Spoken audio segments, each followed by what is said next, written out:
ওই দলে অন্তর্ভুক্ত যারা ইসলামকে এদেশের সংসদ ভবনে মেনে নিতে পারে না, তাদের দলভুক্ত নাকি আমরা? জোরে বলেন না, তাদের দলভুক্ত নাকি আমরা চাই যে কোরআন বাংলাদেশ কোরআনের দেশ হোক, বাংলাদেশ হোক ইসলামের দেশ, বাংলাদেশ হোক সৎ লোকের শাসনের দেশ? এটা চান? সম্মানিত আমার ভাইরা, আল্লাহ রাব্বুল আলামিন আবার প্রশ্ন করেছেন, ও মানুষ, তোমাদেরকে আমি আল্লাহ রাব্বুল আলামিন প্রশ্ন করি, আফারাআইতুমুল মাআল্লাযী তাশরাবুন। আল্লাহ আবার প্রশ্ন করছেন, ও মানুষ, তোমরা কি চিন্তা করেছো যেই পানি তোমরা পান করো ওই পানি আনতুম আনজালতুমুহু মিনাল মুজি আম নাহনুল মুনজিলুন? ওই পানি, যেই পানি তোমরা পান করো ওই পানি কি তোমরা বর্ষণ করো নাকি আমি আল্লাহ রাব্বুল আলামিন বর্ষণ করি? জোরে বলেন না, কে বর্ষণ করেন? আল্লাহ বর্ষণ করেন। যেই পানি আমরা পান করি, যেই পানি দিয়ে সেচ কার্য সম্পন্ন করি, সেই পানিও আমার আল্লাহ রাব্বুল আলামিন আকাশ থেকে বর্ষণ করে থাকেন। কথা ঠিক কিনা? জোরে বলেন না, কথা ঠিক কিনা? আল্লাহ রাব্বুল আলামিন আমাদেরকে আবার তিনি সুন্দর করে প্রশ্ন করেছেন। আল্লাহ তাআলা বলেন, أَمَّنْ جَعَلَ الْأَرْضَ قَرَارًا وَجَعَلَ خِلَالَهَا أَنْهَارًا وَجَعَلَ لَهَا رَوَاسِيَ وَجَعَلَ بَيْنَ الْبَحْرَيْنِ هَاجِرًا أَإِلَٰهٌ مَّعَ اللَّهِ بل أكثرهم لا يعلمون। আমার আল্লাহ রাব্বুল আলামিন প্রশ্ন করেছেন, কে তিনি যিনি জমিনকে করেছেন বসবাসের উপযোগী? এই জমিনকে কে বসবাসের উপযোগী করেছেন? জোরে বলেন না, কে? আরো জোরে বলুন, কে? আল্লাহ। এই জমিনকে বসবাসের উপযোগী করেছেন আল্লাহ। তিনি প্রশ্ন করেছেন, ও মানুষ, তোমাদেরকে আমি আল্লাহ রাব্বুল আলামিন প্রশ্ন করি, তোমরা জবাব দাও, এই জমিনকে বসবাসের উপযোগী কে করেছেন? আল্লাহ করেছেন। শুধু তাই নয়, ওয়াজআলা খিলালাহা আনহারা। এই জমিনে কে তিনি যিনি জমিনের মাঝে মাঝে নদ নদী সাগর মহাসাগর সৃষ্টি করেছেন? কে? জোরে বলেন না, কে? কথা কি বুঝতে পারেন না? উত্তর দিবেন। এরপর আল্লাহ রাব্বুল আলামিন বলেন, ওয়াজআলা লাহা রাওয়াসিয়া। কে তিনি যিনি এই জমিনকে স্থির করার জন্য পাহাড় সৃষ্টি করেছেন? উত্তর দেন। আল্লাহ। এই জমিনকে স্থির রাখার জন্য আল্লাহ রাব্বুল আলামিন পাহাড় সৃষ্টি করেছেন। পাহাড় দেখেছেন কি দেখেন নাই আল্লাহ ভালো জানেন। যারা দেখেছেন অবশ্যই বুঝবেন। জমিন থেকে হাজার হাজার ফুট উঁচু পাহাড়ের মাথা, পাহাড়ের চূড়া। আমার আল্লাহ রাব্বুল আলামিন এই পাহাড়গুলিকে সৃষ্টি করেছেন কেন? অনেকে পাহাড়ি এলাকায় যারা বসবাস করেন তারা এমন ভাবে বসবাস করেন, বাড়িঘর তাদের পাহাড়ের গায়ে এমন ভাবে তারা তৈরি করেছে, আমরা যখন সমতল এলাকার মানুষ যাই তখন আটকে যায়, আশ্চর্য হয়ে যায় কিভাবে এরা বসবাস করে, কিভাবে জীবন যাপন করে। কিন্তু আমার আল্লাহ রাব্বুল আলামিন বলেন, ওয়াজআলা লাহা রাওয়াসিয়া। এই পাহাড়গুলিকে আমি আল্লাহ রাব্বুল আলামিন জমিনকে স্থির করার জন্য পেরেকের মতো করে সৃষ্টি করেছি। পেরেক মানে হচ্ছে কাঁটা। আমরা বলি এই যে টেবিলটা যখন মিস্ত্রি তৈরি করেন, তো খুরার সঙ্গে যে উপরের কাঠটাকে জয়েন করতে হয় তাতে কি দেয়, কি দেয় বলেন? কাঁটা দেয় না? অথবা কাঠের অথবা বাঁশের খিল দেয়।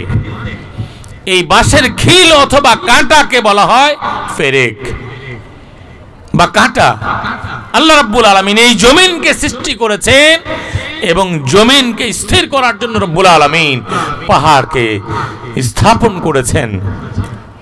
সম্মানিত উপস্থিতি, এরপর আল্লাহ রাব্বুল আলামিন বলেন وَجَعَلَ بَيْنَ الْبَحْرَيْنِ هَازِدًا, আমি রব্বুল আলামিন সমুদ্রের দুই সমুদ্রের মধ্যখানে, একটা সমুদ্রের পানি লোনা আর একটা পানি মিষ্টি, যেই পানি আমরা পান করি, ওই পানি, দুই পানির ভিতরে আল্লাহ রাব্বুল আলামিন প্রতিবন্ধক সৃষ্টি করেছেন, অর্থাৎ পর্দা সৃষ্টি করেছেন।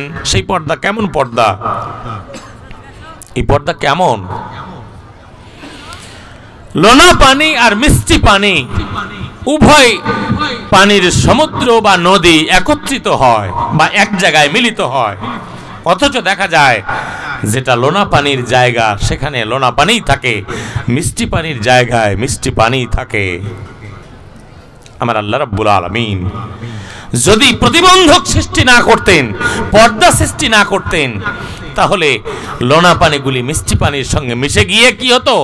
সমস্ত পানি লোনা হয়ে যেত, যা আমরা পান করতে পারতাম না। এই জন্য রব্বুল আলামিন উভয় পানির ভিতরে এমন একটা পর্দা সৃষ্টি করেছেন, যেই পর্দার কারণে আল্লাহ রাব্বুল আলামিনের এই লোনা পানি আর মিষ্টি পানি একত্রিত হয়ে যায় না। সম্মানিত তাওহীদি জনতা, ও আল্লাহ তাআলা ঈমানদার বান্দারা, আল্লাহ রাব্বুল আলামিন যখন বৃষ্টির ব্যবস্থা করেন তখন ওই লোনা পানি থেকে বাষ্প করে মেঘমালা আকাশে উঠান। ওই আকাশ থেকে আল্লাহ রাব্বুল আলামিন আপনার জমিনে, ক্ষেত খামারে ওই পানিগুলি বর্ষণ করেন এবং আমাদের লোকালয়ে রব্বুল আলামিন ওই পানিগুলিকে বর্ষণ করেন। সমুদ্রের লোনা পানি যদি লবণাক্ত হয়ে উঠে আমাদের জমিনে বর্ষিত হতো অথবা আমাদের বাড়ি ঘরে বর্ষণ হতো, তাহলে আমাদের ক্ষেত খামার ফল ফসল সব নষ্ট হয়ে যেত। এই জন্য আল্লাহ রাব্বুল আলামিন তিনি যখন সমুদ্রের লোনা পানিগুলিকে বাষ্প করে আকাশে উঠান, তখন লবণের ভাগটাকে রব্বুল আলামিন ছেঁকে ওই পানিটাকে মিষ্টি বানিয়ে দেন। এই ক্ষমতা কার? কার এই ক্ষমতা? আল্লাহর। সুতরাং আমরা জীবনে যতদিন বাঁচবো, যতদিন এই পৃথিবীতে আল্লাহ রাব্বুল আলামিন বাঁচিয়ে রেখেছেন, ততদিন অবশ্যই আমাদেরকে রব্বুল আলামিনকে কি করতে হবে? মেনে নিতে হবে। মানতে পারবেন না? জি, অবশ্যই মেনে নিতে হবে। আল্লাহ তাআলা বলেন, প্রশ্ন করছেন, আইলাহুম আল্লাহি বাল আকসারুহুম লা ইয়ালামুন। আমি আল্লাহ রাব্বুল আলামিন আকাশ সৃষ্টি করেছি, জমিন সৃষ্টি করেছি, পাহাড় সৃষ্টি করেছি এবং জমিনের ফাঁকে ফাঁকে আমি নদ নদী সৃষ্টি করেছি। এরপরে আমি আল্লাহ রাব্বুল আলামিন পাহাড়কে পেরেকের মতো করে সৃষ্টি করে দিয়েছি। এরপরে দুই সমুদ্রের পানির ভিতরে পর্দা সৃষ্টি করেছি। এগুলা করাতে আমি আল্লাহ রাব্বুল আলামিন যে করেছি, আমার সঙ্গে কি কোনো ইলাহ শরীক আছে নাকি? আছে? আল্লাহর সঙ্গে কি এই সৃষ্টি কৌশলের ভিতরে কেউ কি জড়িত আছে? না ছিল, ছিলও না এবং নাইও। অথচ আল্লাহ বলেন, বাল আকসারুহুম লা ইয়ালামুন, বরং তাদের অধিকাংশ এটা জানে না। এজন্য পৃথিবীর 900 কোটি মানুষের ভিতরে 700 কোটি হচ্ছে বেঈমান আর 200 কোটি হলো ঈমানদার। সম্মানিত আমার ভাইয়েরা, এরপর আল্লাহ রাব্বুল আলামিন আরো বলেন, আম্মান ইউযীবুল মুদতাররা ইযা দাআহু ওয়া ইয়াকশিফুস সুআ ওয়া ইয়াজআলুকুম খুলাফাআল আরদ আইলাহুম মা'আল্লাহ ক্বালিলাম মা তাযাক্কারুন। আল্লাহ তাআলা বলেন, ও মানুষ, তোমাদের কাছে আমার প্রশ্ন, আমি রব্বুল আলামিন যে সাড়া দিয়ে থাকি বান্দার আর্তনাদে, বান্দার বিপদে, তোমাদেরকে প্রশ্ন করি, কোন বান্দা যখন বিপদে পড়ে আর্তনাদ করে, বিপদে পড়ে কাউকে ডাকে, আশ্রয় চায়, উদ্ধার হতে চায়, ওই বান্দার আর্তনাদে সাড়া দেন কে? জোরে বলেন কে? ওই বান্দার আর্তনাদে, বিপদগ্রস্ত বান্দার বিপদের আহ্বানে সাড়া দেন যিনি, তিনি কে? আল্লাহ। বান্দা যেখানে বিপদে পড়ুক না কেন সাহায্য করেন যিনি, তিনি হচ্ছেন আল্লাহ। জোরে বলুন, তিনি আল্লাহ। এরপর আল্লাহ বলেন, ওয়ায়াজআলুকুম খুলাফাআল আরদ, তিনি জমিনে প্রতিনিধি সৃষ্টি করেছেন তোমাদেরকে, তোমাদেরকে অর্থাৎ আমাদেরকে প্রতিনিধি করেছেন কে? বলেন তো কে? এই জমিনের প্রতিনিধি আমাদেরকে করেছেন কে? আল্লাহ। আবার প্রশ্ন করছেন আল্লাহ তাআলা, ইলাহুম আল্লাহ, তোমাদেরকে যে প্রতিনিধি আমি আল্লাহ রাব্বুল আলামিন করেছি, তো তোমাদেরকে প্রতিনিধি করার ক্ষেত্রে আমার সঙ্গে অন্য কেউ জড়িত আছে নাকি? আছে? নাই। অথচ আল্লাহ তাআলা বলছেন, ইয়া আইয়ুহাল ইনসানু মা গাররাকা বিরাব্বিকাল কারীম, হে মানুষ, তোমাদেরকে তোমার রব্বে কারীম থেকে কে বিভ্রান্ত করে অন্যদিকে নিয়ে যায়? কে নিয়ে যায়? যখন মসজিদ আজান হয়, মুয়াজ্জিন যখন হাইয়া আলাস সালাহ হাইয়া আলাল ফালাহ এই কথা বলে, যখন তোমরা সালাতের দিকে এসো, তোমরা সফলতার দিকে এসো, কল্যাণের দিকে এসো, এ কথা বলে যখন আল্লাহর ঘরের দিকে মুয়াজ্জিন ডাকে, তখন মানুষ কি করে? ঘাড় বাঁকা করে কোথায় যায়? স্টলে যায় অথবা বাড়িতে যায়, বন্ধুর কাছে গিয়ে গল্প করে। করে না? করে না? জি বলেন, করে না? করে না? এগুলা কারা করে? এগুলা 200 কোটি মানুষের মধ্যে করে। ওই 700 কোটি বাদ দিলাম, এই 200 কোটির মধ্যে আবার এমন ঘাড় বাঁকা করা মানুষ আছে না নাই? তাহলে আল্লাহ যে বলে দিয়েছিলেন যে আমার শুকরগুজারকারী বান্দা খুব কমই থাকবে, এ কথা সত্য? জি বলেন, কথা সত্য? আমার আল্লাহ রাব্বুল আলামিন বলেন, الذي خلقك فسواك فعدلك في أي سورة ما شاء ركبك। আল্লাহ বলেন, ও মানুষ, তোমাকে আমি আল্লাহ রাব্বুল আলামিন এই পৃথিবীতে সংস্থাপন করলাম। সংস্থাপন মানে কি? সংস্থাপন মানে হচ্ছে একটা সুন্দর দেহ দিয়ে, সুন্দর আকার আকৃতি দিয়ে আপনাকে এই পৃথিবীতে সুন্দরভাবে জীবন যাপনের একটা জীবন দিয়েছেন। এটাই হচ্ছে আল্লাহ তাআলা আপনাকে এই পৃথিবীতে সংস্থাপন করেছেন এবং এই পৃথিবীতে আপনাকে সৃষ্টি করে ছেড়ে দিয়েছেন। বিষয়টি এমন নয়, আপনার যা প্রয়োজন জীবন বাঁচানোর জন্য, জীবন ধারণের জন্য যা যা প্রয়োজন তার সবটুকুই আল্লাহ রাব্বুল আলামিন সৃষ্টি করেছেন। এটাই হচ্ছে আল্লাহ তাআলা আপনাকে সংস্থাপন করেছেন। কথা ঠিক কিনা?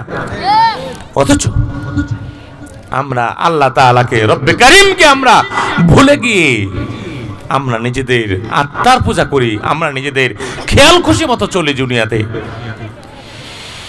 আল্লাহ রাব্বুল আলামিন বলেন, ফি আইয়ি সূরাতিম মা শাআ রাক্কাবাক।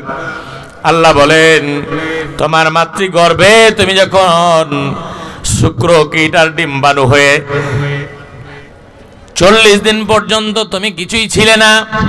আমার আল্লাহ রাব্বুল আলামিন বলেন, হাল আতা আলাল ইনসানি হিনুম মিনাদ দাহরি লাম ইয়াকুন শাইআম মাযকুরা। আল্লাহ রাব্বুল আলামিন বলেন, ও মানুষ, তুমি একটু চিন্তা করে দেখো, তুমি এমন একটা সময়ে, তোমার একটা সময় কেটেছে যে সেই সময় তুমি কিছুই ছিলে না, তুমি গন্তির মধ্যে ছিলে না, তুমি কারো আকৃতিতে ছিলে না। আমি আল্লাহ রাব্বুল আলামিন তোমাকে ওই জায়গায় ইচ্ছা মতো সৃষ্টি করেছি। কথা ঠিক কিনা? ইচ্ছা মতো সৃষ্টি করেছেন আল্লাহ। আপনি মনে মনে ভাবছেন যে ওই লোকটাকে এত সুন্দর করে সৃষ্টি করলো, আমাকে যদি এত সুন্দর করে সৃষ্টি করতে তো কতই না মজা পেতাম আমি। কিন্তু আপনাকেও সৃষ্টি করেছেন কে? আল্লাহ। আর যেই মানুষটি খুবই সুন্দর তাকেও সৃষ্টি করেছেন আল্লাহ। সুন্দর করে সৃষ্টি যাকে করেছেন এবং অসুন্দর করে যাকে সৃষ্টি করেছেন, তাদের উভয়কে এমনিতে সৃষ্টি করেন নাই, একটা উদ্দেশ্যকে লক্ষ্য রেখে আল্লাহ রাব্বুল আলামিন সৃষ্টি করেছেন।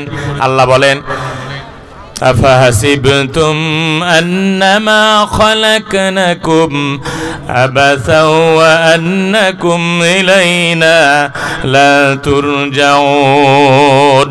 ও মানুষ, তোমরা কি মনে করছো যে তোমাদেরকে এমনিতেই আমি আল্লাহ তাআলা সৃষ্টি করে ছেড়ে দিয়েছি? তোমরা তোমাদের ইচ্ছা মতো দুনিয়ায় চলবে আর ফিরবে, আর আমার কোনো হুকুম মানবে না? অথচ তোমাদের সবাইকে আমার দরবারে ফিরে আসতে হবে। কথা ঠিক কিনা? আমরা কি আল্লাহর দরবারে ফিরে যেতে চাই? যদি না চান তবু আল্লাহর দরবারে ফিরে যেতে হবে। কিন্তু আমরা যখন আল্লাহর দরবারে ফিরে যাব, তখন ফিরে যাওয়ার মতো করেই ফিরে যেতে হবে, তা না হলে বিপদ। কি আছে? বিপদ। এমন বিপদের সম্মুখীন হবে যেদিন আল্লাহ বলেন, ইয়াউমা ইয়াফিরুল মারউ মিন আখিহি ওয়া উম্মিহি ওয়া আবিহি। যেদিন কিয়ামত সংঘটিত হবে, সেদিন সন্তান তার মাকে ছেড়ে, মা তার সন্তানকে ছেড়ে, এক ভাই আর এক ভাইকে ছেড়ে দিয়ে পালাবে, পিতা তার সন্তানকে ছেড়ে দিয়ে পালাবে, ভাই তার ভাইকে ছেড়ে পালাবে, স্ত্রী তার স্বামীকে দেখে ছেড়ে পালিয়ে যাবে, স্বামী তার স্ত্রীকে দেখে পালাবে, বন্ধু তার বন্ধুকে দেখে পালাবে। কিন্তু আজকের এই দুনিয়ায় যদি বন্ধু বিপদে পড়ে, বন্ধুর জন্য জীবন দিতে প্রস্তুত মানুষ থাকে না বলেন? থাকে। বন্ধুর জন্য বন্ধু জীবন দিতেও প্রস্তুত হয়ে যায়। কিন্তু একদিন, ওই দিন যেদিন আমরা আল্লাহ তাআলার দরবারে হাজির হওয়ার জন্য কিয়ামত শুরু হবে, সেদিন আর আপনার ওই বন্ধু থাকবে না। ঠিক কিনা? আপনার সন্তান আপনাকে দেখে পালাবে, আপনি আপনার সন্তানকে দেখে পালাবেন। আপনার স্ত্রী, যে স্ত্রীকে মহব্বত করেন, যে স্ত্রীকে আপনি পেয়ে পিতামাতাকে ভুলে গিয়ে অনেক সময় স্ত্রীর কথায় পিতামাতাকে বকেন, গালি দেন, বাঁকা চোখে দেখেন, ওই স্ত্রী আপনার কাছ থেকে পালিয়ে যাবে। সেই দিন আসার পূর্বে আমাদেরকে সতর্ক হতে হবে। কথা ঠিক কিনা? যদি সতর্ক না হই, তাহলে অবশ্যই এমন একটা বিপদের সম্মুখীন হবেন যেদিন আপনি এই পৃথিবীতে যদি অসুস্থ হন, অথবা আপনার সন্তান যদি অসুস্থ হয়, তাহলে আপনি অনেক সময় এভাবে অনুভূতি ব্যক্ত করে থাকেন যে, আল্লাহ, তুমি আমার এই সন্তানটাকে এই বিপদ কেন দিলে, এই অসুখ কেন দিলে, আমাকে দিলেই তো হতো। এভাবে বলবেন, এই পৃথিবীতে বলে থাকেন। কিন্তু কিয়ামতের দিন, হাসরের দিন, সেদিন যখন আপনি বিপদের সম্মুখীন হয়ে যাবেন, জাহান্নাম যখন আপনার সামনে ধরা হবে, তখন আপনি কি করবেন?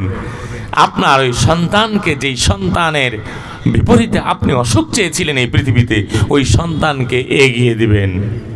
বিপদ এতই কঠিন, বিপদ এতই ভয়াবহ।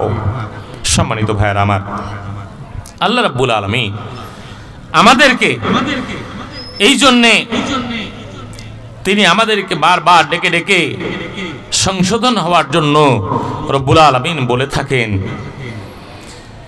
আল্লাহ রাব্বুল আলামিন বলেন, الذين يستحبون الحياة الدنيا على الآخرة ويصدون عن سبيل الله ويبغونها عوجا أولئك في ضلال بعيد আল্লাহ তাআলা বলেন যারা এই পৃথিবীকে আখিরাতের চাইতে বেশি মহব্বত করে এবং আল্লাহ তাআলার পথে বাধা সৃষ্টি করে, আল্লাহ তাআলার পথে মানুষকে চলতে বাধা দেয় এবং আল্লাহ তাআলার এই বিধানকে পথকে তারা বাঁকা করে মানুষের সামনে উপস্থাপন করে, আল্লাহ বলেন উলাইকা ফি দালালিন বাঈদ, ওই মানুষদেরকে আল্লাহ রাব্বুল আলামিন বিভ্রান্ত করে অনেক দূরে ঠেলে দেবেন। নাউযুবিল্লাহ, একটু জোরে বলুন নাউযুবিল্লাহ। এই পৃথিবীর মহব্বত আখিরাতের চাইতে যদি বেশি হয়ে যায় আমাদের কাছে, আর আমরা যদি আল্লাহ তাআলার পথে বাধা সৃষ্টি করি আর আল্লাহ তাআলার এই ইসলামকে যদি আমরা মানুষের সামনে বাঁকা করে উপস্থাপন করি, তাহলে আল্লাহ রাব্বুল আলামিন বিভ্রান্তির অতল গহ্বরে আমাদেরকে ঠেলে দেবেন। এজন্য আমরা আল্লাহ তাআলার কাছে প্রার্থনা করব, রব্বুল আলামিন আমরা যেন দুনিয়ার মহব্বতে পড়ে আখিরাতকে ভুলে না যায়, দুনিয়ার মহব্বতে পড়ে আখিরাতকে ভুলে না যায় এবং ইসলামকে যেন আমরা আল্লাহ তাআলার দেয়া শ্রেষ্ঠ নেয়ামত মনে করি। কি আমরা পারবো তো? ইনশাআল্লাহ। আল্লাহ তাআলার এই বিধান, আল কোরআনের এই বিধান হচ্ছে শ্রেষ্ঠ বিধান, এই বিধান হচ্ছে শ্রেষ্ঠ নীতি। আমরা বিভিন্নভাবে এইভাবে বর্ণনা করে থাকি যে ইসলামের ভিতরে রাজনীতি নেই, কোরআনের মধ্যে রাজনীতি নেই, এ কথা বলি, বলে না? বলে না? জি বলেন। ইসলামের মধ্যে রাজনীতি নেই, এ কথা বলে না? বলে না? আচ্ছা, রাজনীতি এ কথাটার অর্থ কি? নীতির রাজা, যেটাকে বলা হয় নীতির রাজা। রাজ সিংহাসন কোনটাকে বলবো আমরা? যেই চেয়ারটা হচ্ছে রাজার জন্য, সেটা হচ্ছে রাজ সিংহাসন। যেই রাস্তাটা সবচাইতে বড় রাস্তা, সেটাকে বলবো আমরা কি? রাজপথ। বলি না? জি বলেন না? বলি না? বলি না? রাজপথ বলি। এবং আমরা যে বিল্ডিং তৈরি করি, 10 তলা 20 তলা বিল্ডিং তৈরি করি, এই বিল্ডিং এর যারা মিস্ত্রি তাদেরকে আমরা কি বলি? রাজমিস্ত্রি। যেই রাজপ্রাসাদ রাজমিস্ত্রিতে তৈরি করে, ওই মিস্ত্রিকে বলা হয় রাজমিস্ত্রি, আর ওই প্রাসাদকে বলা হয়, যেই প্রাসাদে রাজা থাকে তাকে বলা হয় রাজপ্রাসাদ। তাহলে রাজনীতি এর অর্থটা কি? রাজনীতির অর্থ হচ্ছে নীতির যেটা রাজা, অর্থাৎ যত নিয়ম নীতি রয়েছে পৃথিবীতে, সমস্ত নিয়ম নীতির শ্রেষ্ঠ নীতি যেটা, সেটা হচ্ছে রাজনীতি। কথা ঠিক কিনা বলেন? জোরে বলেন না, কথা ঠিক কিনা? আল্লাহ তাআলার এই নীতি হচ্ছে শ্রেষ্ঠ নীতি, কারণ আল্লাহ রাব্বুল আলামিন এই পৃথিবী সৃষ্টি করেছেন, মানুষ সৃষ্টি করেছেন, এই জমিন সৃষ্টি করেছেন, আসমান সৃষ্টি করেছেন, সকল কিছুকে যিনি সৃষ্টি করেছেন, তার ক্ষমতা, তার দাপট আমরা যদি একটু শুনি তাহলে অবশ্যই আমরা বুঝতে পারবো। আমরা যদি আল্লাহ রাব্বুল আলামিনের ক্ষমতাকে একটু চিন্তা করি যে আল্লাহ তাআলার ক্ষমতা কত। আল্লাহ বলছেন ওয়ামা কদারুল্লাহ হাক্কা কদরিহি ওয়াল আরদু জামিআ قبضته يوم القيامة والسماوات مطوية بيمينه سبحانه وتعالى عما يشركون। আল্লাহ রাব্বুল আলামিন বলেন, এই পৃথিবীর মানুষ আর জিন আল্লাহ তাআলার মর্যাদা বুঝতে পারে নাই, আল্লাহ তাআলার যে মর্যাদা, কদর, সম্মান তা এই পৃথিবীর মানুষ বুঝতে পারে নাই এবং সম্মান দিতেও পারে নাই। অথচ আল্লাহ রাব্বুল আলামিন বলছেন ওয়াল আরজু জামিয়া, সমস্ত জমিন। জমিন কয়টা? জি, জমিন কয়টা বলেন? 7টা। 7 ভাগ জমিন। জামিয়া কবজাতুহু ইয়াউমাল কিয়ামাতে, কিয়ামতের দিন রব্বুল আলামিন 7 ভাগ জমিনকে হাতের মুঠোয় নেবেন। হাতের মুঠোয় নেবেন 7 ভাগ জমিনকে আল্লাহ তাআলা হাতের মুঠোয় নেবেন। 7 ভাগ জমিন মনে হয় আপনাদের দৃষ্টিতে সরিষার দানার সমান নাকি? জি, সরিষার দানার সমান। আপনি বলুন তো, এই যে ছোট্ট একটি দেশ বাংলাদেশ, এই বাংলাদেশের 64টা জেলা রয়েছে। এই 64টা জেলার কয়টি জেলা আপনি দেখেছেন বলেন তো? কয়টি জেলা দেখেছেন? 10টি? জি, 20টি? 64টা জেলা দেখেন নাই? তাহলে এই ছোট্ট একটি বাংলাদেশের 64টা জেলার, এই দেশের 64টা জেলা আপনি দেখেন নাই। আর এই পৃথিবীতে আল্লাহ রাব্বুল আলামিন 200-এরও অধিক রাষ্ট্র, স্বাধীন রাষ্ট্র রয়েছে এবং এই পৃথিবীতে পানি রয়েছে স্থল ভাগের 3 ভাগের 2 ভাগ। পানি রয়েছে 2 ভাগ আর 1 ভাগ হচ্ছে স্থল ভাগ। এই জমিন, আমরা যে জমিনে বসবাস করছি, এই জমিন এমন জমিন 7 তবক অর্থাৎ 7টি রয়েছে। এই 7 তবক জমিনকে আল্লাহ রাব্বুল আলামিন কিয়ামতের দিন তিনি তার হাতের মুঠোয় নেবেন। এটা কি যেন তেন কথা নাকি? জি, এটা কি মামুলি কথা নাকি খুব কঠিন কথা? আল্লাহ রাব্বুল আলামিন বলেন কিয়ামতের ময়দানে, কিয়ামতের দিন আমি আল্লাহ রাব্বুল আলামিন 7 তবক জমিনকে আমার হাতের মুঠোয় নেব। ওয়াস সামাওয়াতু মাতবিয়াতুন বিয়ামিনিহি, এবং আমি আল্লাহ রাব্বুল আলামিন 7 আসমানকে, 7টি আসমানকে আমি আল্লাহ রাব্বুল আলামিন আমার হাতে লেপটিয়ে নেব। আমি আল্লাহর হাতে এভাবে ভাঁজ করে নেব। তাহলে আল্লাহ কত ক্ষমতাধর? জি, কথা বলেন, আল্লাহ কত ক্ষমতাধর? আল্লাহ অন্য জায়গায় বলেন মা কদরুল্লাহ হাক্কা কদরিহি ইন্নাল্লাহা লাকাবিয়্যুন আযীজ। আল্লাহ অন্য জায়গায় বলছেন আল্লাহ রাব্বুল আলামিন মহা পরাক্রমশালী এবং প্রজ্ঞাময়। আল্লাহ তাআলা মহা পরাক্রমশালী, মহা ক্ষমতাবান। জি, আল্লাহ তাআলা এক হাতে মুষ্টিতে 7 জমিনকে নেবেন আর এক হাতে রুমালের আকারে তিনি 7 আকাশকে পেঁচিয়ে নেবেন। আল্লাহ তাআলা বলেন সুবহানাহু ওয়া তাআলা আম্মা ইউশরিকুন। পৃথিবীতে আমি আল্লাহর সঙ্গে যারা শিরক করে, অংশীদার সাব্যস্ত করে, তাদের থেকে অনেক অনেক অনেক ঊর্ধ্বে এবং মহাপবিত্র মহান আল্লাহ। আল্লাহ রাব্বুল আলামিন হচ্ছেন মহাপবিত্র, মহা অনেক অনেক উঁচুতে। সম্মানিত উপস্থিতি, শুধু তাই নয়, আল্লাহ তাআলা বলেন ইয়া আইয়ুহান নাসু যুরিবা মাসালুন ফাসতামিউ লাহু। আল্লাহ বলেন ও মানুষ সকল, তোমাদের সামনে একটা সুন্দর দৃষ্টান্ত উপস্থাপন করি, তোমরা সহজে বুঝবে।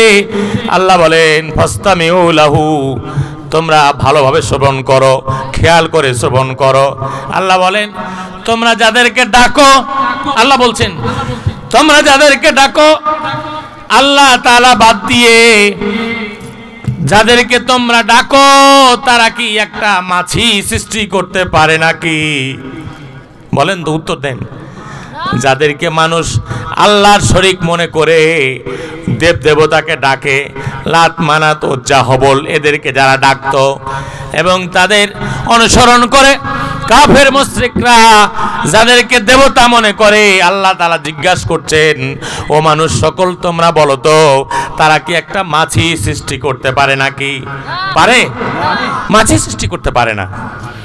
আল্লাহ তাআলা বলছেন তারা তো মাছি সৃষ্টি করতে পারে না, তাদের ওই দেবদেবতার কাছ থেকে কোনো খানা পিনা যদি, অমুসলিমরা তো ওই দেবদেবতার সামনে খানা পিনা দেয়, দেয় না? দেয়, প্লেটে করে খানা দেয়, কিন্তু তারা কি খায়? খেতে পারে? খেতে পারে না। তারা কথা বলতে পারে না, তারা দেখতে পায় না। এই জন্য আল্লাহ বলছেন, যাদেরকে তোমরা খানা পিনা দাও দেবতা মনে করে, তাদের থেকে যদি কোনো মাছি কোনো জিনিসকে ছিনিয়ে নিয়ে চলে যায়, তোমাদের দেবদেবতা যাদেরকে তোমরা প্রণাম করো, যাদের কাছে মাথা নত করো, তাদেরকে বলিও তো দেখি তারা কি ওই মাছির কাছ থেকে ছিনিয়ে নেওয়া বস্তুটি উদ্ধার করতে পারবে নাকি? মাছির কাছ থেকে ওই দেবদেবতা যাদের পূজা করা হয়, তারা তো মাছির কাছ থেকেও একটা ছোট্ট জিনিস উদ্ধার করতে পারবে না, অথচ তোমরা কিভাবে তাদের কাছে গিয়ে মাথা নত করো, প্রণাম করো। সম্মানিত উপস্থিতি, রব্বুল আলামিন বলছেন, হে মানুষ, তোমাদের জন্য এই ছোট্ট উদাহরণটি, এত সুন্দর উদাহরণটি পেশ করলাম। আল্লাহ রব্বুল আলামিন এভাবে তিনি উদাহরণ পেশ করেছেন। সম্মানিত তাওহীদি জনতা, আমরা যদি এভাবে কোরআনুল কারীমকে পর্যালোচনা করি, কোরআনুল কারীমকে যদি বলতে থাকি, তাহলে রব্বুল আলামিন এভাবে বলতেই থাকবেন। আমরা প্রত্যেকটা জবাবে, প্রত্যেকটা প্রশ্নের জবাবে আমরা বলবো যে আমাদের সব কিছুই তিনি করেন, যিনি আল্লাহ। কে? আল্লাহ, সুবহানাল্লাহ। সম্মানিত উপস্থিতি, আমরা যে আল্লাহ তাআলার দাসত্ব থেকে মুখ ফিরিয়ে নিজেদেরকে বিভিন্ন দিকে নিয়ে যায় এবং আমরা আল্লাহ তাআলার এই বিধানকে অস্বীকার করি। আল্লাহ বলছেন, وَإِذَا تُتْلَى عَلَيْهِ آيَاتُنَا وَلَّى مُسْتَكْبِرًا كَأَن لَّمْ يَسْمَعْهَا كَأَنَّ فِي أُذُنَيْهِ وَقْرًا فَبَشِّرْهُ بِعَذَابٍ أَلِيمٍ। আল্লাহ রাব্বুল আলামিন বলেন, যখন ওই মানুষদের সামনে যারা আল্লাহ তাআলা বিরোধী, আল্লাহ তাআলাকে রব হিসেবে মানে না, তাদের সামনে যখন আমি আল্লাহ তাআলার আয়াত তেলাওয়াত করা হয়, তখন তাদের ভাবটা এমন হয় যেন তারা শোনে না। আল্লাহ বলেন, আমি আল্লাহ রাব্বুল আলামিন যেন শোনার জন্য তাদেরকে কান দেই নাই। কে বলছেন? আল্লাহ বলছেন। আল্লাহ বলছেন যেন তাদের কান নাই।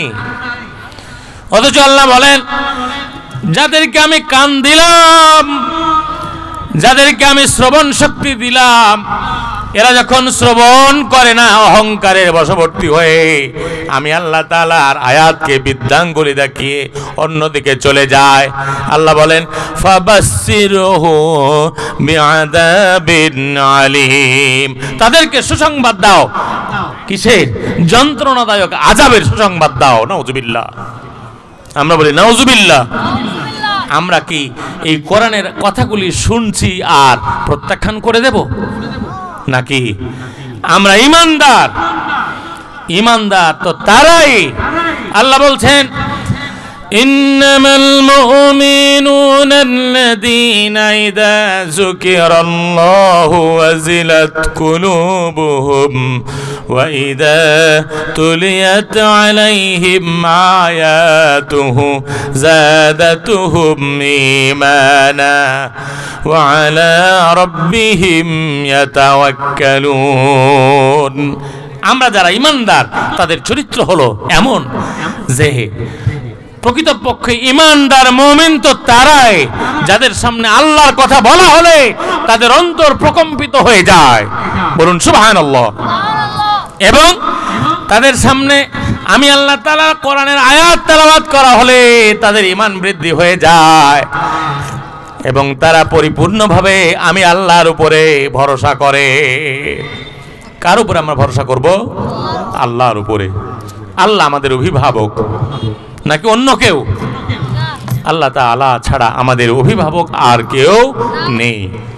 যদি আমরা এ কথা শুনেও, এই আয়াতগুলি শুনে এবং বুঝেও যদি আমরা না বুঝার ভান করি, আল্লাহ বলছেন, লাহুম কুলুবুন লা ইয়াফকাহুনা বিহা ولهم آذان لا يسمعون ولهم أعين لا يبصرون بها ولهم آذان لا يسمعون بها أولئك كالأنعام بل هم عدل أولئك هم الغافلون لله التكبير لله التكبير আল কোরআনের আলো সংসদে জ্বালো কোরআন ছাড়া অন্য কিছু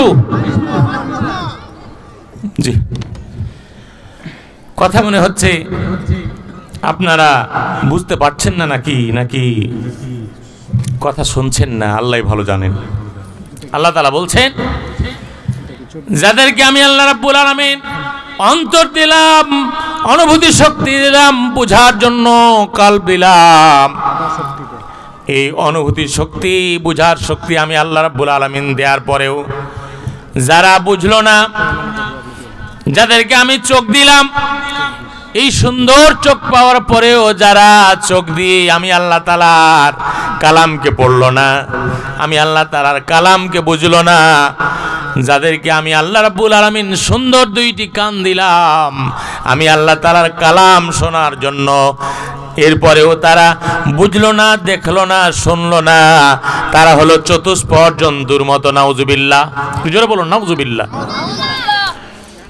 আমরা শ্রেষ্ঠ সৃষ্টি আমরা কি শ্রেষ্ঠ সৃষ্টি যত পৃথিবীতে শ্রেষ্ঠ সৃষ্টি আল্লাহ তাআলা করেছেন মাখলুক সৃষ্টি করেছেন তার শ্রেষ্ঠ সৃষ্টি হচ্ছে আমরা কি বলেন ঠিক কিনা তাহলে এই শ্রেষ্ঠ সৃষ্টি যদি আমরা আল্লাহ তাআলার ভাষায় আল্লাহ তাআলার বিধানকে তরক করার কারণে আল্লাহ তাআলার বিধানকে অনুসরণ না করার কারণে আল্লাহ রাব্বুল আলামিন যদি আমাদেরকে চতুষ্পদ জন্তুর সাথে তুলনা করেন এর চাইতে আর দুঃখ আছে বলেন তো এর চাইতে কি দুঃখ আছে এর চাইতে আর বড় দুঃখ নেই শুধু তাই না আল্লাহ বলেন ওরা চতুষ্পদ জন্তুর মতো নয় শুধুমাত্র ওরা হচ্ছে বালহুমাদাল চতুষ্পদ জন্তুর চাইতেও নিকৃষ্ট নাউজুবিল্লাহ চতুষ্পদ জন্তুর চাইতেও নিকৃষ্ট তারা তারা কারা আল্লাহ বলছেন তারা হলো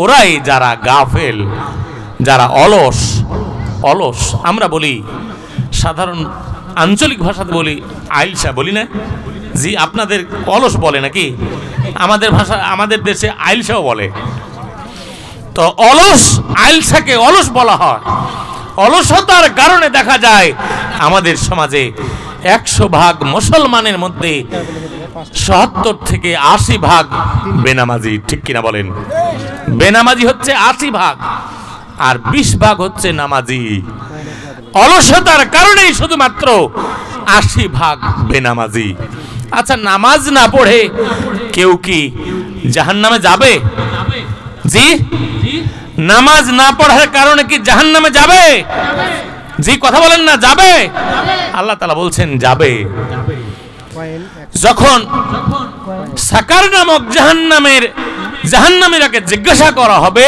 তখন তারা উত্তর দেবে লাম নাকু মিনাল মুসাল্লিন আমরা মুসল্লিদের অন্তর্ভুক্ত ছিলাম না সম্মানিত উপস্থিতি আপনারা কি মুসল্লিদের অন্তর্ভুক্ত জি কথা বলেন মুসল্লিদের অন্তর্ভুক্ত আল্লাহ তাআলা আমাদেরকে যেন জীবনের শেষ মুহূর্ত পর্যন্ত মুসল্লিদের অন্তর্ভুক্ত করে রাখেন বলুন আমিন সম্মানিত তাওহীদি জনতা আমরা এইভাবে যদি কোরআনকে খুলে খুলে আল্লাহ তাআলার নিয়ামতের কথা বর্ণনা করতে থাকি তাহলে কি শেষ করা যাবে আল্লাহ বলছেন ওয়া ইন তাউদ্দু নি'মাতাল্লাহি লা তুহসুহা ইন্নাল্লাহা লাগফুরুর রহিম আল্লাহ রাব্বুল আলামিন বলেন ও আমার বান্দারা তোমাদেরকে যে নিয়ামত দিয়েছি জীবনে এই পৃথিবীতে যত নিয়ামত দিয়েছি এই নিয়ামতগুলো যদি তোমরা গণনা করতে শুরু করো, আমি আল্লাহ রাব্বুল আলামিনের দেয়া নিয়ামতগুলা তোমরা গনে গনে শেষ করতে পারবে না। নিশ্চয় আল্লাহ রাব্বুল আলামিন অত্যন্ত দয়ালু এবং মেহেরবান। আল্লাহ অত্যন্ত দয়ালু এবং মেহেরবান, এই জন্যে আমরা এই পৃথিবীতে বেঁচে আছি। তারপরেও আল্লাহ রাব্বুল আলামিন এই পৃথিবীকে তো এমনিতে এমনিতে সৃষ্টি করেন নাই, আমাদেরকে অনর্থক সৃষ্টি করেন নাই, আমাদেরকে অনর্থক সৃষ্টি করেন নাই। যখন আমরা অনর্থক এই পৃথিবীতে জীবনযাপন করি, বিচরণ করি, তখন আল্লাহ তাআলা বলেন, ইয়া মা'শারাল জিন্নি ওয়াল ইনস ইন ইসতাতা'তুম আন তানফুযু মিন আকতারিস সামাওয়াতি ওয়াল আরদ ফানফুযু লা তানফুযুনা ইল্লা বিসুলতান। আল্লাহ রাব্বুল আলামিন তাদেরকে এই পৃথিবী থেকে বের হয়ে যাওয়ার জন্য বলেন। কাদেরকে? যারা আল্লাহ তাআলার কথা মানে না, আল্লাহ তাআলার বিধানকে মানে না, তাদেরকে লক্ষ্য করে আল্লাহ বলেন, ইয়া মা'শারাল জিন্নি ওয়াল ইনস, হে জিন আর ইনসান, তোমরা আমার এই পৃথিবী থেকে বের হয়ে যাও। কে বলছেন? আল্লাহ বলছেন। যখন কোনো সন্তান পিতামাতার অবাধ্য হয়ে যায়, তখন সন্তানের উপরে রাগ করে পিতামাতা সন্তানকে বলে এক পর্যায়ে, বের হয়ে যাও আমার বাড়ি থেকে, বলে না? তো আল্লাহ রাব্বুল আলামিন ওই বান্দাদেরকে এভাবে জিন আর ইনসান দিয়ে আহ্বান করে বলছেন যে তোমরা আমার এই পৃথিবী থেকে বের হয়ে যাও। বাপের বাড়ি থেকে বের হয়ে খালুর বাড়ি যাওয়া যায়, মামার বাড়ি যাওয়া যায়, দাদার বাড়ি যাওয়া যায়, অন্য চাচার বাড়ি যাওয়া যায়, বন্ধুর বাড়ি যাওয়া যায়, কিন্তু আল্লাহর এই পৃথিবী থেকে যাওয়ার কোনো সুযোগ আছে?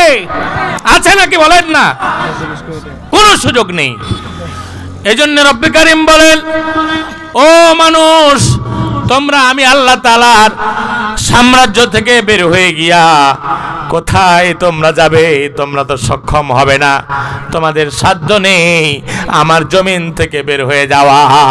কথা ঠিক কিনা বলেন? আল্লাহ তাআলার এই পৃথিবীতে আমাদেরকে জীবনযাপন করতে হবে, অথচ আমরা আল্লাহ তাআলার এই কথাগুলিকে মূল্যায়ন করি না। কথা ঠিক কিনা বলেন? মূল্যায়ন করি না আল্লাহর যে বিধান। আর কয়েকদিন পরে আমাদের সামনে আসছে কি? মাহে রমজান। কি বলছেন? কি আসছে? মাহে রমজান আসছে। শাহরু রমাযান আল্লাযী উনজিরা ফীহিল কুরআন, যেই রমজান মাসে কোরআনুল কারীম নাজিল হয়েছে। এই কোরআন নাজিল হয়েছে কোন মাসে? রমজান মাসে। আমরা সাধারণভাবে গতানুগতিকভাবে আমাদের জন্ম অবধি দেখে আসছি, হুঁশ হওয়ার পরে দেখে আসছি, রমজান মাস আসলেই কিছু মানুষ মসজিদে হামাগুড়ি দিয়ে পড়ে যায়। কিন্তু রমজান পার হলে কি হয়? আবার কি হয়? সরে পড়ে। কি আপনি কি রমজানের মর্যাদা বুঝেছেন আর কোরআনের মর্যাদা বুঝলেন না? এই কোরআন কি? কোরআন হচ্ছে আল্লাহ তাআলার কালাম। কোরআন কি? আল্লাহর কালাম। এটা হচ্ছে মানুষের জীবন বিধান। এই জীবন বিধানের ভিতরে আল্লাহ রাব্বুল আলামিন তিবিয়ানান লিকুল্লি শাই, মানুষের যা প্রয়োজন তার সব কথা এখানে আল্লাহ রাব্বুল আলামিন উল্লেখ করেছেন। এই জন্য এই কোরআনুল কারীমের বিষয়বস্তু একটা, সেটার নাম হচ্ছে মানুষ।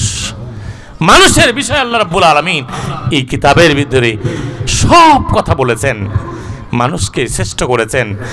এই কিতাব যেই মাসে নাজিল হয়েছে ওই মাসের মর্যাদা সকল মাসের চাইতে কম না বেশি? বেশি। কেন বেশি? এই কোরআন নাজিলের কারণে। এই কোরআন যেই মানুষের উপর নাজিল হয়েছে ওই মানুষ বিশ্বনবী মুহাম্মদুর রাসূলুল্লাহ সাল্লাল্লাহু আলাইহি ওয়াসাল্লাম সকল নবীর চাইতে শ্রেষ্ঠ নবী না কম দামি নবী? শ্রেষ্ঠ নবী। সব নবীদের নবী হচ্ছেন মুহাম্মদ রাসূলুল্লাহ সাল্লাল্লাহু আলাইহি ওয়াসাল্লাম। কেন? এই কোরআন নাজিল হয়েছে বিশ্বনবীর প্রতি। সমস্ত ফেরেশতার মধ্যে একজন ফেরেশতাকে সবচাইতে সম্মানিত ফেরেশতা বলা হয়, তার নাম কি? জিবরাইল, কারণ জিবরাইল আমিন আল্লাহ তাআলার পক্ষ থেকে এই কোরআন লৌহে মাহফুজ থেকে দুনিয়ার আকাশে এবং দুনিয়ার আকাশ থেকে আল্লাহর রাসূল সাল্লাল্লাহু আলাইহি ওয়াসাল্লামের কাছে নিয়ে এসেছিলেন। এই জন্যে জিবরাইল আমিন ফেরেশতাদের মধ্যে সম্মানিত, মানুষের মধ্যে সম্মানিত বিশ্বনবী মুহাম্মদ রাসূলুল্লাহ সাল্লাল্লাহু আলাইহি ওয়াসাল্লাম, এবং সকল উম্মতের মধ্যে শ্রেষ্ঠ উম্মত কোন উম্মত? খায়রু উম্মত। আল্লাহ রাসূল সাল্লাল্লাহু আলাইহি ওয়াসাল্লাম বলেছেন, খায়রু উম্মতি কারনি সুম্মাল্লাযীনা ইয়ালুনাহুম। আল্লাহ রাসূল সাল্লাল্লাহু আলাইহি ওয়াসাল্লাম বলেছেন, আমার উম্মত হচ্ছে সকল উম্মতের মধ্যে শ্রেষ্ঠ উম্মত। কেন? এই কোরআন এই উম্মতের জন্য নাজিল হয়েছে, জন্যই। সম্মানিত উপস্থিতি, শুধু তাই নয়, কিয়ামতের দিন, হাসরের দিন বিচার হওয়ার পরে বিশ্বনবী মুহাম্মদুর রাসূলুল্লাহ সাল্লাল্লাহু আলাইহি ওয়াসাল্লাম সর্বপ্রথমে জান্নাতে যাবেন, এবং বিশ্বনবীর উম্মত আমরাই সর্বপ্রথম সমস্ত উম্মতের আগে জান্নাতে যাব। বলুন মারহাবা, আলহামদুলিল্লাহ। তাহলে আমরা শ্রেষ্ঠ উম্মত, আমরা শ্রেষ্ঠ রাসূলের উম্মত। সম্মানিত উপস্থিতি, আপনারা এই যে শ্রেষ্ঠ কিতাব নাজিল হওয়ার কারণে যে মাসের মর্যাদা এত বেশি, ওই মাসের মর্যাদা, ওই মাসের ফজিলত, ওই মাসের গুরুত্ব এত বুঝেন, কিন্তু এই কোরআনের গুরুত্ব বুঝলেন না কেন? এই কোরআনের গুরুত্ব যদি আপনি না বুঝেন, তাহলে আপনার মর্যাদা কখনোই বাড়বে না। আপনার মর্যাদা বাড়াতে হলে এই কোরআনের সাথে বেশি বেশি সম্পর্ক তৈরি করতে হবে, এই কোরআন পড়া শিখতে হবে। রাজি আছেন তো ইনশাআল্লাহ? এই কোরআন আমরা যারা পড়তে জানি তারা বেশি বেশি করে পড়ব, আর যারা পড়তে জানি না তারা আমাদের ইমাম সাহেব, মুয়াজ্জিন সাহেব বা স্থানীয় আলেম ওলামার কাছ থেকে শেখার চেষ্টা করব ইনশাআল্লাহ। আল্লাহ রাব্বুল আলামিন আমাদেরকে যেন তৌফিক দান করেন। সম্মানিত উপস্থিতি, আল্লাহ তাআলা আল্লাহ রাসূল সাল্লাল্লাহু আলাইহি ওয়াসাল্লামকে এই পৃথিবীতে প্রেরণ করেছিলেন, এবং আল্লাহ রাসূল সাল্লাল্লাহু আলাইহি ওয়াসাল্লামকে মক্কার জীবনে যিনি সবচাইতে বেশি সহযোগিতা করেছিলেন, ছায়ার মতো করে, বড় বৃক্ষের মতো করে ছায়া দিয়েছিলেন, তিনি বিশ্বনবী মুহাম্মদ সাল্লাল্লাহু আলাইহি ওয়াসাল্লামের চাচা আবু তালিব। সম্মানিত উপস্থিতি, আবু তালিব ঈমান গ্রহণ করে দুনিয়া থেকে গিয়েছেন না বেঈমান হয়ে? কথা বলেন। ঈমান গ্রহণ করার সুযোগ পায়নি, কিন্তু আল্লাহ রাসূল সাল্লাল্লাহু আলাইহি ওয়াসাল্লাম আবু তালিব যখন ইন্তিকাল করার সময়, অর্থাৎ মৃত্যু শয্যায় শায়িত যখন, রাসূল সাল্লাল্লাহু আলাইহি ওয়াসাল্লাম বুক ভরা ভালোবাসা নিয়ে, কলিজা ফাটা আন্তরিকতা নিয়ে চাচার কাছে গেলেন, যে আমার চাচা আমাকে এই আরবের মাটিতে অনেক ত্যাগের বিনিময়ে তিনি আমাকে শেল্টার দিয়েছেন, সহযোগিতা করেছেন, অনেক ত্যাগ তিতিক্ষার মাধ্যমে তিনি আমাকে এই সমাজে ছায়ার মতো করে ঢেকে রেখেছিলেন। যদি আল্লাহ রাব্বুল আলামিন ইচ্ছা করেন তাহলে তিনি হেদায়েত নসিব হবেন। এই চিন্তা নিয়ে আল্লাহ রাসূল সাল্লাল্লাহু আলাইহি সাল্লাম চাচা আবু তালেবের কাছে গেলেন এবং নির্জনে আবু তালেবকে বললেন কানে কানে, চাচা একবার কালেমা পড়ুন, লা ইলাহা ইল্লাল্লাহু মুহাম্মাদুর রাসূলুল্লাহ সাল্লাল্লাহু আলাইহি সাল্লাম। এই কালেমা পড়াবার জন্য আল্লাহ রাসূল সাল্লাল্লাহু আলাইহি সাল্লাম চেষ্টা করলেন, কিন্তু পাশে বসে তার দোসররা, ওই সমাজের যারা নিজেদেরকে দাবি করত যে আমরা ইমানের পথে আছি, আমরা সত্যের পথে আছি, তারা তাকে বলল যে শেষ বয়সে বেঈমান হয়ে মারা যাবে আবু তালেব, না, কোশ্চিন কালেও এটাকে তুমি কবুল করবে না, কারণ তুমি যদি এটা করো তাহলে জাতি বিভ্রান্ত হয়ে যাবে। সম্মানিত উপস্থিতি, আল্লাহ রাসূল সাল্লাল্লাহু আলাইহি ওয়াসাল্লাম বুক ভরা ভালোবাসা নিয়ে, কলিজা ফাটা ভালোবাসা নিয়ে চাচার কাছে গিয়েছিলেন, কিন্তু আল্লাহ রাব্বুল আলামিন বলছেন, কি বলছেন? ইন্নাকা লাতাহদি মান আহবাবতা ওয়ালাকিন্নাল্লাহা ইয়াহদি মান ইয়াশা। হে নবী, তুমি যাকে মহব্বত করে হেদায়েত দিতে চাও, হেদায়েত তো তোমাকে দেওয়া হয় নাই। হেদায়েতের মালিকানা কার? আল্লাহর। হেদায়েতের মালিকানা, হেদায়েতের সমস্ত টুকুই মালিকানা আল্লাহর হাতে। সুতরাং আমরা কোরআন শুনছি, আল্লাহর কাছে হেদায়েত চাইতে হবে। হেদায়েত কার কাছে চাইবো? আল্লাহর কাছে চাইবো। কোন মানুষ হেদায়েত দিতে পারে না, নবী রাসূল হেদায়েত দিতে পারে নাই, কোন মানুষও হেদায়েত দিতে পারবে না। সুতরাং হেদায়েত চাইতে হবে কার কাছে? এই কোরআনের মালিকের কাছে। সুবহানাল্লাহ, এই কোরআনের মালিকের কাছে আমাদেরকে হেদায়েত চাইতে হবে। আমরা নিজেরাই হেদায়েত পেয়ে গিয়েছি, বিষয়টি এমন নয়।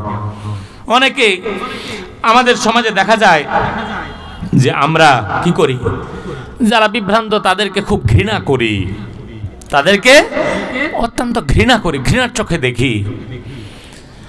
আল্লাহ রাব্বুল আলামিন যদি আমাকে হেদায়েত না দিতেন, আমি কি জোর করে আল্লাহর কাছে হেদায়েত নিতাম? জি, কথা বলেন, জোর করে হেদায়েত নিতাম? আমি কি খুব ভালো মানুষ যার কারণে আমাকে হেদায়েত দেওয়া হয়েছে? আল্লাহ রাব্বুল আলামিন ইচ্ছা করে আমাকে হেদায়েত দিয়েছেন, বিধায় আমি হেদায়েত পেয়েছি। সুতরাং আল্লাহর কাছে প্রার্থনা করতে হবে, রব্বুল আলামিন যারা বিভ্রান্ত হয়ে সমাজে তোমার দিন বুঝে না, তোমার দিনের বিরোধিতা করে, রব্বুল আলামিন তাদেরকে হেদায়েত দাও। আমিন, আল্লাহুম্মা আমিন। সম্মানিত উপস্থিতি, আমরা বলছিলাম আল্লাহ রাব্বুল আলামিন আমাদেরকে তিনি ভালোবেসে হেদায়েত দিয়েছেন এবং আমরা রব্বুল আলামিনের এই হেদায়েত পেয়ে আমরা আল্লাহ তাআলার প্রতি বিশ্বাস স্থাপন করেছি। যদি আমাদেরকে হেদায়েত না দিতেন তাহলে আমরা বিশ্বাস স্থাপন করতে পারতাম না। আল্লাহ আমাদেরকে যে হেদায়েত দিয়েছেন, এই জন্য আমরা খুব গর্ববোধ করব, আমরা খুব অহংকারে ফেটে যাব, বিষয়টি এমন নয়। আমাদেরকে আল্লাহ রাসূল সাল্লাল্লাহু আলাইহি ওয়াসাল্লামের আদর্শে আদর্শিত হতে হবে। রাসূল সাল্লাল্লাহু আলাইহি ওয়াসাল্লাম এর আদর্শই হচ্ছে আমাদের জন্য শ্রেষ্ঠ আদর্শ। আল্লাহ তাআলা বলছেন, লাকাদ কানা লাকুম ফি রাসূলিল্লাহি উসওয়াতুন হাসানাহ। আল্লাহ বলেন, নবী মুহাম্মদ সাল্লাল্লাহু আলাইহি সাল্লামের জীবন আদর্শই তোমাদের জন্য উত্তম আদর্শ। রাসূলের জীবনকে তোমরা জানো আর তোমরা সেটাকে অনুসরণ করো, তাহলে তোমরা হেদায়েতের পথ পেয়ে যাবে, তোমরা রাসূল সাল্লাল্লাহু আলাইহি সাল্লামের সুপারিশ পেয়ে যাবে। সম্মানিত ভাইরা আমার, আল্লাহ তাআলার সুপারিশ পাওয়ার জন্য রাসূল সাল্লাল্লাহু আলাইহি ওয়াসাল্লামকে আল্লাহ তাআলা সুপারিশের অনুমতি দিবেন। সুপারিশ রাসূল নিজের ইচ্ছাতেই কাউকে করবেন, বিষয়টি এমন নয়। আল্লাহ রাসূল সাল্লাল্লাহু আলাইহি ওয়াসাল্লামকেও সুপারিশের অনুমতি দেবেন আল্লাহ রাব্বুল আলামিন। আল্লাহ রাসূল বলেন, যেদিন কিয়ামত সংগঠিত হবে সেদিন সর্বপ্রথম আমার কবরের উপরটা ফেটে যাবে, তখন আমি আল্লাহ রাব্বুল আলামিনের ওই হাসরের ময়দানে উঠে দাঁড়িয়ে যাব এবং বাহনে করে আমি আল্লাহ তাআলার দরবারে গিয়ে হাজির হব। আমি মাকামে মাহমুদে সিজদাবনত অবস্থায় আল্লাহর কাছে ফরিয়াদ করতে থাকবো এবং সিজদায় পড়ে থাকবো। রব্বুল আলামিন যতক্ষণ পর্যন্ত আমাকে না ডাকবেন, আমাকে যতক্ষণ তিনি ইচ্ছা করবেন, ততক্ষণ আমি আল্লাহ রব্বুল আলামিনের কাছে সিজদায় পড়ে থাকব। রাসূল বলেন, কতক্ষণ, কত সময়, কত কাল যে কেটে যাবে আল্লাহ ভালো জানেন। একটা সময়ে আল্লাহ রাব্বুল আলামিন ডাক দিয়ে বলবেন, হাবিব মাথা উঠাও, মাথা উঠাও, আমার কাছে তুমি চাও, কি চাইছো আমার কাছে চাও। সেই রাসূলের অনুসরণ করার দরকার আছে না নাই? জি, রাসূলের অনুসরণ করার প্রয়োজন আছে না নাই? আল্লাহ রাসূল সাল্লাল্লাহু আলাইহি ওয়াসাল্লাম তিনি বলছেন, লা ইউমিনু আহাদুকুম হাত্তা আকুনা আহাব্বা ইলাইহি মিন ওয়ালিদিহি ওয়া ওয়ালাদিহি ওয়ান নাসি আজমাইন। আল্লাহ রাসূলকে ভালোবাসতে হবে কতটুকু? সন্তানের মতো, পিতামাতার মতো, সাধারণ মানুষ বা বন্ধু বান্ধবের ভালোবাসার মতো, না কি করে? আল্লাহ রাসূল বলছেন, লা ইউমিনু আহাদুকুম, তোমাদের কেউ ইমানদার হতে পারবে না, পরিপূর্ণ ইমানের অধিকারী হতে পারবে না ততক্ষণ পর্যন্ত যতক্ষণ আমি রাসূলকে, বান্দা আমার উম্মত ব্যক্তি যতক্ষণ তার পিতামাতার চেয়ে আমাকে বেশি না ভালোবাসবে? তার সন্তান সন্ততিকে যতটা ভালোবাসে তার চেয়ে আমাকে যতক্ষণ না ভালোবাসবে, বা তার বন্ধু বান্ধব, তার পরিবার পরিজনের সমস্ত মানুষকে যেভাবে ভালোবাসে, সকল মানুষের চেয়ে আমাকে, আমি রসুলকে যতক্ষণ না ভালোবাসবে ততক্ষণ পরিপূর্ণ ইমানদার হতে পারবে না কেউ। তাহলে আমরা যদি একটু গবেষণা করি, আমি কি আমার সন্তান সন্ততির চাইতে রসুলকে ভালোবাসি? বলেন তো, রসুল সাল্লাল্লাহু আলাইহি ওয়াসাল্লামকে সন্তান সন্ততির চাইতে কি বেশি ভালোবাসি, না সন্তান সন্ততিকে বেশি ভালোবাসি? মুশকিল এখানেই তো আমরা পরাজিত হয়ে যাব। আমার পিতামাতাকে যতটা অগ্রাধিকার দেই, আমার সন্তান সন্ততিকে যতটুকু অগ্রাধিকার দেই, আমার পরিবার পরিজনকে যতটুকু অগ্রাধিকার দেই, আমার সম্পদ, আমার অর্থবিত্তকে যতটুকু অগ্রাধিকার দেই, রাসূল সাল্লাল্লাহু আলাইহি ওয়াসাল্লামকে ততটুকু অগ্রাধিকার দিতে পারি না। বাস্তব এটাই। জি, এটাই তো বাস্তব। এই জন্য আমরা পরিপূর্ণ ইমানদার হতে পারি নাই। পরিপূর্ণ ইমানদার হলে আমরা রাসূল সাল্লাল্লাহু আলাইহি ওয়াসাল্লামের আদর্শকে অগ্রাধিকার দিয়ে এই সমাজে রাসূল সাল্লাল্লাহু আলাইহি ওয়াসাল্লামের আদর্শই অনুসরণ করব এবং আদর্শকে ভালোবাসবো এবং রাসূল সাল্লাল্লাহু আলাইহি ওয়াসাল্লামের আদর্শকে এই সমাজে প্রতিষ্ঠা করে এই সমাজকে রাসূলের সমাজে পরিণত করব। আল্লাহ তাআলা আমাদেরকে যেন তৌফিক দান করেন। আমিন। একটু করেন,